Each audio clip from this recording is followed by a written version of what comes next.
जय भूमि जय भारत। आज हम नोएडा इंटरनेशनल एयरपोर्ट के आसपास के बड़ी डेवलपमेंट्स पर बात करेंगे। यमुना एक्सप्रेसवे अथॉरिटी के सीईओ मिस्टर अरुणवीर सिंह ने कुछ इंपॉर्टेंट अपडेट्स रिसेंटली अपने एक इंटरव्यू में शेयर की नोएडा इंटरनेशनल एयरपोर्ट के ट्रांसफॉर्मेशन और इस एरिया के डेवलपमेंट के बारे में। तो चलिए देखते हैं क्या क्या है इन नए प्लान्स में। नोएडा इंटरनेशनल एयरपोर्ट, जेवा airport, Noida International Airport. Noida International Airport. The Noida International Airport. The Noida International Airport. तो जेवर एयरपोर्ट इस देश का सबसे बड़ा एयरपोर्ट है, दुनिया का तीसरा सबसे बड़ा एयरपोर्ट है। सबसे पहले जेवर एयरपोर्ट की बात करते हैं, जो भारत का सबसे बड़ा और दुनिया का तीसरा सबसे बड़ा एयरपोर्ट बनने जा रहा है।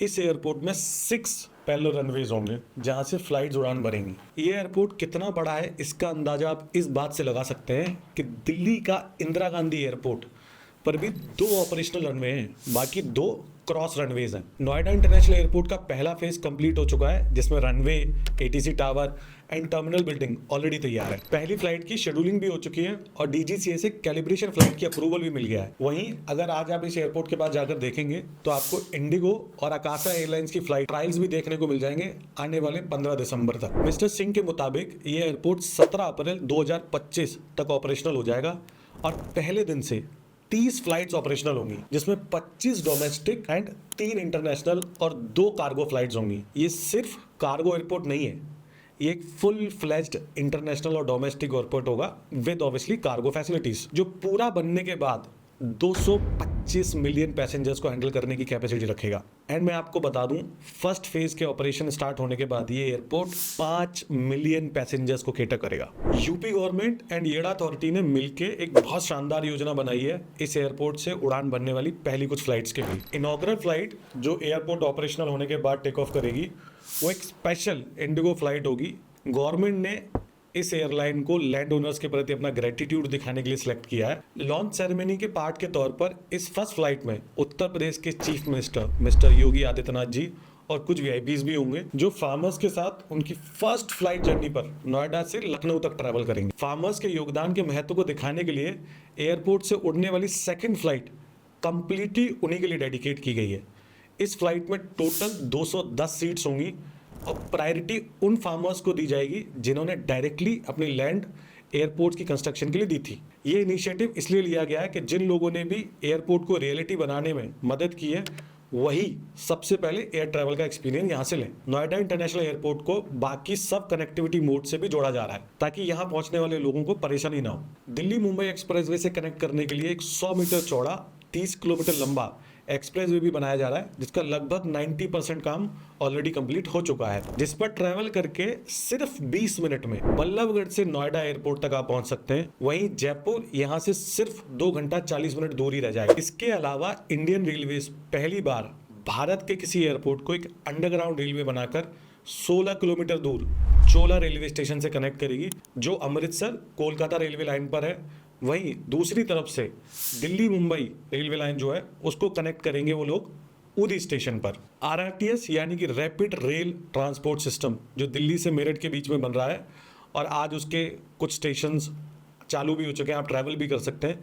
इसी आरआरटीएस नेटवर्क से नोएडा एयरपोर्ट को भी जोड़ा जाएगा, जिसका DPR UP government already approve कर चुकी है। एंड सबसे इंटरेस्टिंग बात यहाँ ये होगी कि यहाँ एक ही लाइन पे metro, LRT and rapid rail तीनों एक साथ चलेंगी, जिससे एयरपोर्ट पर आने वाले सारे यात्रियों की सुविधाओं का ध्यान रखा जा सके। एयरपोर्ट के नॉर्थ और ईस्ट साइड में एक काफी बड़ा एक्सप्रेस रोड का कंस्ट्रक्शन किया जाएगा, जिसके लिए एस्टिमेटेड कॉस्ट 178 करोड़ रुपए बताई गई है, जिसमें कार्गो ट्रक्स के लिए भी एक स्पेशल कैरेजवे का कंस्ट्रक्शन इंक्लूडेड है। ये कंस्ट्रक्शन पहले 64 करोड़ की कॉस्ट से प्रपोज की गई थी, लेकिन एनएचआई के स्टैंडर्ड्स के अकॉर्डिंग डिज़ाइन में चेंजेस के बाद इसकी कॉस्ट इंक्रीज होके 178 करोड़ रुपए कर दी गई है। उन्होंने बताया कि सेक्टर 29 से 75 मीटर वाइड रोड, एक एक्सप्रेस रोड ऑलरेडी प्रपोज्ड है, जो फेज 2 के 1365 हेक्टेयर एरिया को कनेक्ट करेगा। यमुना अथॉरिटी 8.6 किलोमीटर लॉन्ग इस रोड का कंस्ट्रक्शन खुद मैनेज करेगी। इस प्रोजेक्ट में न्यू ब्रिजेस का कंस्ट्रक्शन भी इंक्लूडेड है।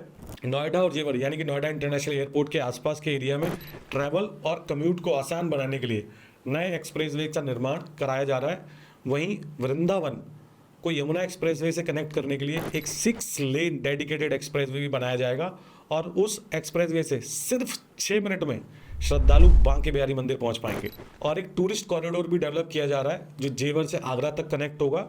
ये सब इनिशिएटिव्स रियल स्टेट और टूरिज्म दोनों को ही बूस्ट करेंगे। एयरपोर्ट के आसपास का एरिया एक वाइब्रेंट रियल स्टेट हब में ट्रांसफॉर्म हो रहा है। यहाँ पर American, Korean, Japanese theme cities बनाने का प्लान है जिसे वहाँ की कंपनीज खुद ही डेवलप करेंगी और इन जगहों से आने वाले लोगों की सारी जरूरतों को ध्यान में रखकर इनको प्लान में और इनको डेवलप किया जाएगा। कोरियन एंड जापानीज सिटीज के लिए लैंड अलॉटमेंट का प्रोसेस ऑलरेडी चालू हो गया है और अमेरिकन सिटी के लिए अभी रिसेंटली येड़ा को ब्लू स्काई विंटेज से एक प्रपोजल मिला है जो एक यूएस बेस्ड कंसल्टेंसी फर्म है जो अमेरिकन कंपनीज को नए मार्केट्स में एक्सपेंड करने में मदद करती है। ये अब 1200 एकड़ पर डेवलप किया जाएगा 4 सेक्टर्स में, 22D, 22E, 5 एंड 5A। ये प्रपोजल कोरियन सिटी और जापानीज सिटी के प्रपोजल के बाद आया है जो सभी नोएडा एयरपोर्ट के पास ग्लोबल इंडस्ट्रियल और एजुकेशनल इकोसिस्टम बनाने के लिए है। इनका प्लान है अगले 5 से 6 सालों में 4 बिलियन की इन्वेस्टमेंट यहाँ करना। काफी सिटीज को विजिट करने के बाद ये लोग अभी रिसेंटली गौतम बुद्ध नगर आए थे एंड काफी सारी मीटिंग्स भी की थी। उसके बाद उन्होंने 1200 एकड़ के लैंड पे अमेरिकन सिटी बनाने की इच्छा व्यक्त की। इसमें से 1000 एकड़ के आसपास मिक्स लैंड यूज होगा जिसमें बिजनेस, कमर्शियल एक्टिविटीज के साथ साथ इंस्टीट्यूशंस जैसे कि हॉस्पिटल, स्कूल एंड बाकी दूसरी फैसिलिटीज भी शामिल होंगी। रिसेंट में यमुना एक्सप्रेसवे अथॉरिटी ने कुछ रेजिडेंशियल प्लॉट स्कीम लॉन्च की थी जिसने पूरे देश में काफी पॉपुलैरिटी देखी। आपने भी इसके बारे में जरूर सुना होगा। और यहाँ पर 2,22,000 से ज्यादा एप्लीकेशंस आए जिसका लकी ड्रॉ हाई कोर्ट के जजेस ने किया जिसको नेशनल चैनल पर भी लाइव दिखाया गया था। और मैं आपको ये भी बता देता हूँ कि येड़ा ने अभी एक और रेजिडेंशियल प्लॉट की स्कीम निकाली हुई है। और वहीं दूसरी साइड अगर प्राइवेट बिल्डर्स की बात की जाए तो builders like S, Gaur and ATS and more such builders like them have also launch their projects in the vicinity. इन सारे प्रोजेक्ट की डिटेल्स और जानने के लिए आप हमारे दिए हुए नंबर पर कॉल कर सकते हैं। रियल एस्टेट से रिलेटेड ऐसी अमेजिंग जानकारी जानने के लिए बने रहिए रियल एस्टेट टू जेड के साथ। और अगर आप किसी स्पेसिफिक टॉपिक पर कोई क्वेश्चन पूछना चाहते हैं तो आप मुझे कमेंट या व्हाट्सएप भी कर सकते हैं। मैं आपको मिलूंगा अगली वीडियो में। तब तक के लिए हंसते रहिए, मुस्कुराते रहिए। जय भूमि, जय भारत।